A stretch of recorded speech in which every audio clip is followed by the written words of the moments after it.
Hello गाइजहरु good morning है सबैजनालाई good morning छ। म चाहिँ बिहानै ड्युटीमा पसिसकेको अवस्था है। ड्युटीमा पसेर नि हेर्नुहोस् त यसको नाम चाहिँ के हो सबैले कमेन्टमा लेख्नु होला। अनि मैले चाहिँ यो काटेर प्याक गर्दैछ है।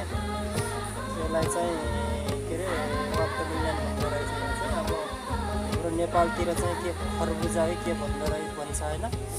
अनि यहाँ चाहिँ वाटरमेलन भन्छ। वाटरमेलन जुस बनाउने यसलाई हैन। जुस बनाउन लागि यसलाई चाहिँ मैले सानो सानो पिसमा काटेर अनि यस्तो गरेर यो जो वेट गर्ने छ के 200 ग्राम मात्रै एउटा जुस बनाउँछ।